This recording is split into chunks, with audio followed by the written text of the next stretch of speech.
নমস্কার, good morning. তোমরা দেখছো তোমাদের প্রিয় channel exam guide by Nitu. বন্ধুরা, এসএসসি এমটিএস জিকে ক্লাসে তোমাদেরকে জানাই স্বাগত। তোমরা যারা এবছর এসএসসি এমটিএস পরীক্ষা দেবে, তোমাদের সুবিধার্থেই আমি নিয়ে এসেছি 2024 সালে এসএসসি এমটিএস পরীক্ষায় এসে যাওয়া সাধারণ জ্ঞানের প্রশ্ন নিয়ে এই বিশেষ ক্লাস।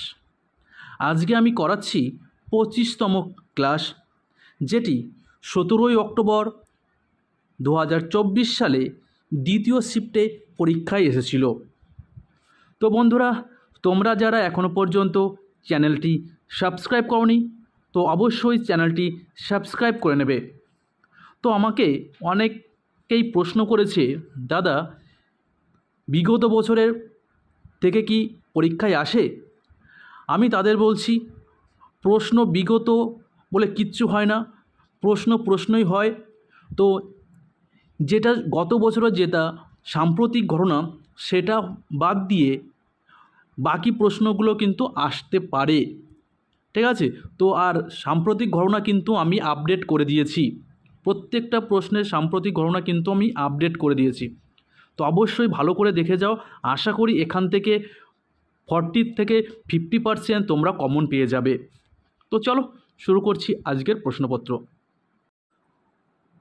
প্রথম প্রশ্ন দেখো কি বলেছে, কলাম এতে সঙ্গীত নাটক একাডেমি অমৃত পুরস্কার 2022 পুরস্কার প্রাপ্তদের সাথে বি কলমে তাদের সংশ্লিষ্ট নৃত্যের রূপের সাথে মেলাও। তো কে কোন নাচের সঙ্গে যুক্ত সেটা আমাদের এখন বের করতে হবে।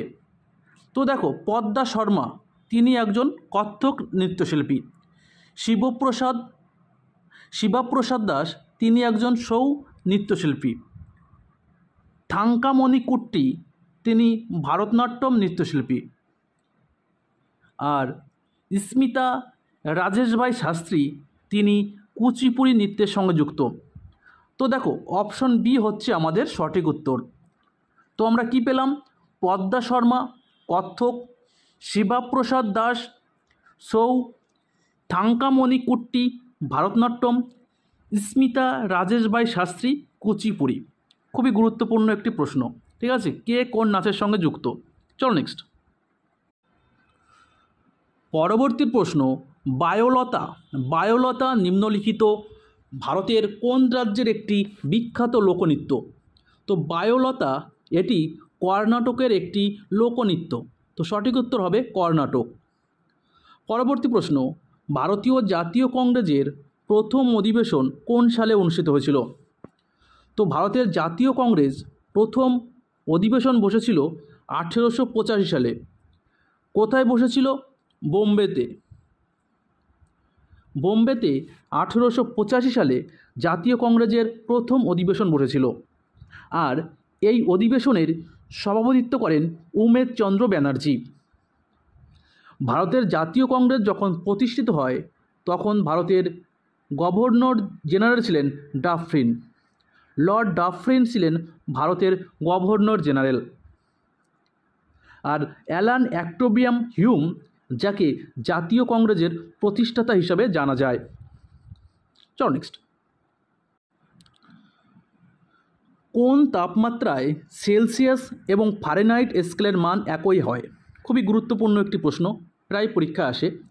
তো -40 ডিগ্রি সেলসিয়াস তাপমাত্রায় ফারেনহাইট এবং সেলসিয়াস স্কেলের মান একই হয়। ল্যাটেরাইট মৃত্তিকাতে নিম্নলিখিত উপাদানগুলোর মধ্যে কোনটি অতিরিক্ত পরিমাণে উপস্থিত থাকে? তো ল্যাটেরাইট মৃত্তিকাতে যেটি বেশি পরিমাণে থাকে সেটা হচ্ছে লোহা। তো সঠিক উত্তর হবে লোহা। যখন চিনি উত্তপ্ত করা হয়, তখন ড্যাশ নামক একটি প্রক্রিয়া ঘটে, যার ফলে ক্যারামেল সিরাপ তৈরি হয়। তো কী প্রক্রিয়া ঘটে? তো যে প্রক্রিয়াটি ঘটে সেটা হচ্ছে ক্যারামেলাইজেশন নামক একটি প্রক্রিয়া ঘটে, যার ফলে ক্যারামেল সিরাপ তৈরি হয়। কাকে মাদ্রাজের মোজার্ট বলা হয়? তো মাদ্রাজের মোজার্ট বলা হয় সঙ্গীত শিল্পী গীতিকার আর রহমানকে। আর রহমান, যাকে মাদ্রাজের মোজার্ট বলা হয়। আর রহমান 2000 সালে পদ্মশ্রী পুরস্কার এবং 2010 সালে পদ্মভূষণ পুরস্কার পেয়েছিলেন। তার অন্যতম কৃতিত্ব, তিনি 2009 সালে স্লামডগ মিলিয়নের জন্য অস্কার পুরস্কার পেয়েছিলেন। পরবর্তী প্রশ্ন, দেবেন্দ্র ফড়নবিস 2025 সালের জানুয়ারি অনুযায়ী তিনি মহারাষ্ট্রের ড্যাশ হিসাবে দায়িত্ব পালন করেন। তো দেবেন্দ্র ফড়নবিস, যিনি বর্তমানে মহারাষ্ট্রের মুখ্যমন্ত্রী হিসেবে দায়িত্ব পালন করছেন। তো মহারাষ্ট্রের মুখ্যমন্ত্রীর নাম কি? দেবেন্দ্র ফড়নবিস। চলো নেক্সট। নিম্নলিখিত রাজ্য বা কেন্দ্রশাসিত অঞ্চলগুলির মধ্যে কোনটি সিন্ধু নদী অববাহিকার অংশ নয়? তো নিম্নলিখিত রাজ্য বা কেন্দ্রশাসিত অঞ্চলগুলির মধ্যে কোনটি সিন্ধু নদী অববাহিকার নয়? তো দেখো, হিমাচল প্রদেশ, লাদাখ এবং জম্মু কাশ্মীর, এই তিনটি রাজ্য কিন্তু সিন্ধু নদীর অববাহিকায়। আর যেটা নয় সেটা হচ্ছে সিকিম।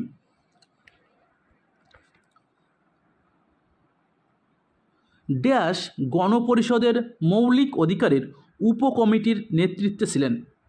তো মৌলিক অধিকারের উপকমিটির নেতৃত্বে ছিলেন জে.বি. কৃপালানি। তো সঠিক উত্তর হবে জে.বি. কৃপালানি। নিচের কোন মাসে উড়িষ্যায় কোনারক নৃত্যের উৎসব আয়োজন করা হয়? তো কোনারক উৎসবটি এটি প্রতি বছর ডিসেম্বর মাসে অনুষ্ঠিত হয়। ডিসেম্বর মাসের 1 থেকে 5 তারিখ পর্যন্ত, অর্থাৎ 5 দিন কোনারকের সূর্য মন্দিরের পটভূমিতে অনুষ্ঠিত হয়। ঠিক আছে, আর এটি কিন্তু 5 দিনের একটি নৃত্য উৎসব। তো এই কোনারকের সূর্য মন্দিরের পটভূমিতে এই কোনারক নৃত্য উৎসব পালন করা হয়, যা ডিসেম্বরের 1 তারিখ থেকে 5 তারিখ পর্যন্ত চলে বা অনুষ্ঠিত হয়। হাতিগুম্ফার শিলালিপিটি ভারতের নিচের কোন ঐতিহাসিক অঞ্চলে খোদাই করা হয়েছিল? তো সঠিক উত্তর হবে কলিঙ্গ। দেখো, ভুবনেশ্বরের কাছে উদয়গিরি পাহাড়ের হাতিগুম্ফা গুহায় সম্রাট খারবেল কর্তৃক ব্রাহ্মী লিপিতে খোদাই করা হয়েছিল। তো এই হাতিগুম্ফা লিপিটি কে খোদাই করেছিলেন? তো কলিঙ্গ সম্রাট খারবেল। আর এটি কোন ভাষায় খোদাই করা? এটা কিন্তু ব্রাহ্মী ভাষায় খোদাই করা। অবশ্যই ভালো করে দেখে নেবে এইসব। হ্যাঁ, এক্সট্রা যে আমি ডিটেলস করাচ্ছি অবশ্যই ভালো করে দেখে নেবে। কোষের পরিবহন ব্যবস্থা, যার মাধ্যমে বাইরে থেকে খাদ্য বা অন্যান্য দরকারি অণু কোষের ভিতরে বহন করে, তাকে বলা হয় কি? তো একে বলা হয় এন্ডোসাইটোসিস।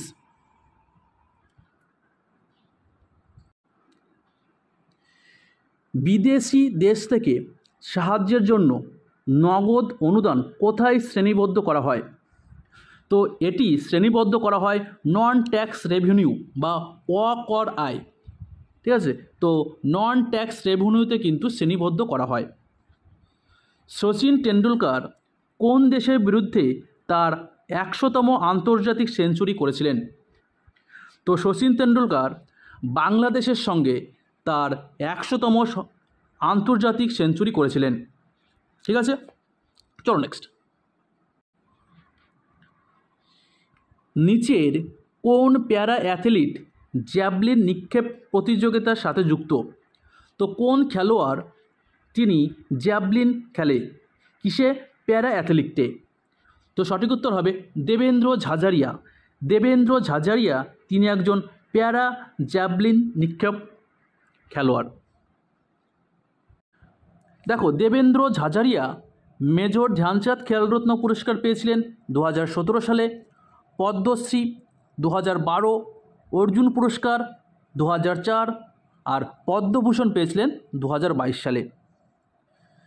দেবেন্দ্র ঝাঝারিয়া প্যারা অলিম্পিকে 2004 এবং 2016 তিনি সোনা পেয়েছিলেন। তো 2004 এথেন্স এবং 2016 রিও অলিম্পিকে দেবেন্দ্র ঝাঝারিয়া প্যারা জ্যাভলিন ধরে সোনা পেয়েছিলেন। আর 2020 টোকিও অলিম্পিকে প্যারা অলিম্পিকে রূপোর পদক পেয়েছিলেন।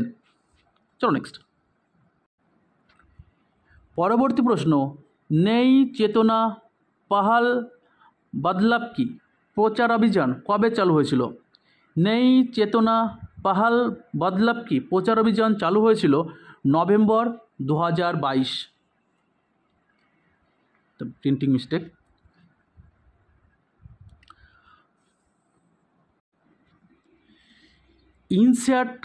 ইনস্যাট এর পূর্ণরূপ কি? তো ইনস্যাট এর পূর্ণরূপ হচ্ছে Indian national satellite system. INSAT যার সম্পূর্ণ রূপ ইন্ডিয়ান ন্যাশনাল স্যাটেলাইট সিস্টেম। পরবর্তী প্রশ্ন, গ্রিকদের প্রভাবে ভারতে নিচের কোন শিল্পশৈলীর বিকাশ ঘটেছিল? তো গ্রিকদের প্রভাবে যে শিল্পশৈলীর বিকাশ ঘটেছিল সেটা হচ্ছে গান্ধার শিল্প। এই গান্ধার শিল্পের বিকাশ ঘটেছিল কিন্তু কুষাণ যুগে। কুষাণ যুগে এই গান্ধার শিল্পের কিন্তু বিকাশ ঘটেছিল।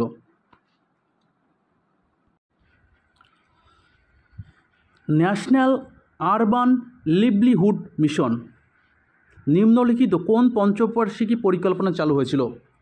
তো এটি চালু হয়েছিল দ্বাদশ পঞ্চবার্ষিকী পরিকল্পনায়। ন্যাশনাল আরবান লিভলিহুড মিশন এটি দ্বাদশ পঞ্চবার্ষিকী পরিকল্পনায় চালু হয়েছিল। দ্বাদশ পঞ্চবার্ষিকী পরিকল্পনার সময়কাল ছিল 2012 থেকে 2017। এই দ্বাদশ পঞ্চবার্ষিকী পরিকল্পনাই ভারতের শেষ পঞ্চবার্ষিকী পরিকল্পনা। ঠিক আছে।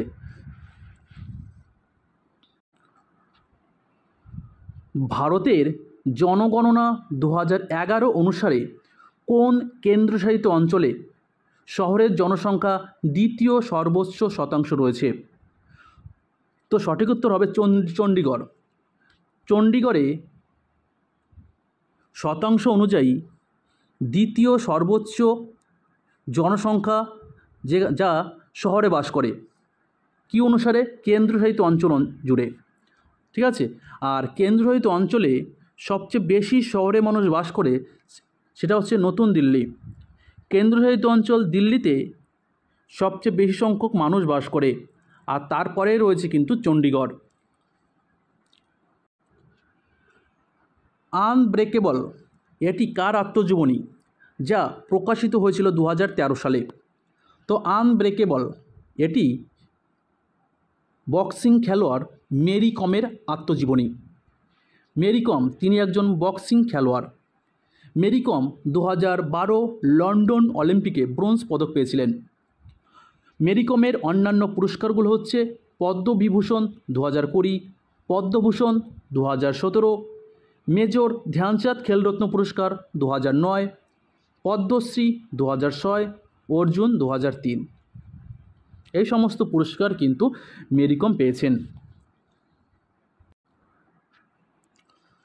নিচের কোন ঘটনাটি 1928 সালে হয়েছিল?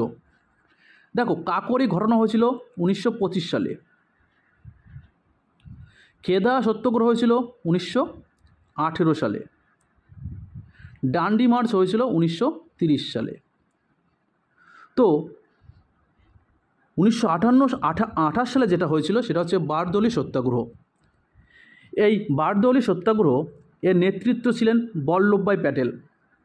তো এই বারদৌলি সত্যাগ্রহের সময় সেখানকার কৃষকরা বল্লভভাই প্যাটেলকে সর্দার উপাধি দিয়েছিলেন। ঠিক আছে, চলো নেক্সট। পুরন্দর চুক্তি অনুসারে শিবাজি মুঘলদের কাছে কয়টি দুর্গ সমর্পণ করেছিলেন? তো পুরন্দরের সন্ধি অনুযায়ী শিবাজি মুঘলদের কাছে 23টি দুর্গ সমর্পণ করেছিলেন। মুঘল সম্রাট ঔরঙ্গজেবের সেনাপতি প্রথম জয় সিং এবং ছত্রপতি শিবাজির মধ্যে 1665 সালে এই পুরন্দরের সন্ধি স্বাক্ষরিত হয়। ঠিক আছে। তো পুরন্দরের সন্ধি কবে স্বাক্ষরিত হয়? সেটা হচ্ছে 1665 সালে। পুরন্দরের সন্ধি কাদের মধ্যে হয়েছিল? তো পুরন্দরের সন্ধি হয়েছিল জয় সিং এবং ছত্রপতি শিবাজির মধ্যে। পরবর্তী প্রশ্ন, ভারতের প্রতিটি রাজ্য থেকে নির্বাচিত রাজ্যসভার সদস্য সংখ্যা সংবিধানের ড্যাশ তফসিল দ্বারা নির্ধারিত হয়েছে। তো রাজ্যসভার আসন বন্টন এটি ভারতীয় সংবিধানে 4র্থ তফসিলে রয়েছে। ঠিক আছে, আমাদের পশ্চিমবঙ্গে রাজ্যসভার আসন রয়েছে 16টি। রাজ্যসভার সর্বোচ্চ আসন সংখ্যা হচ্ছে 250টি। বর্তমানে রাজ্যসভায় 233 জন নির্বাচিত এবং 12 জন রাষ্ট্রপতি মনোনীত সদস্য রয়েছেন। রাজ্যসভার সদস্য হওয়ার জন্য ন্যূনতম বয়স লাগে 30 বছর। রাজ্যসভার সভাপতিত্ব করেন উপরাষ্ট্রপতি। তো বন্ধুরা, ভিডিওটা এই পর্যন্তই। ভিডিওটা ভালো লাগলে লাইক করে বন্ধুদের সঙ্গে শেয়ার করবে। আবার দেখা হচ্ছে আগামীকাল। ততক্ষণ ভালো থাকবে, সুস্থ থাকবে। ধন্যবাদ।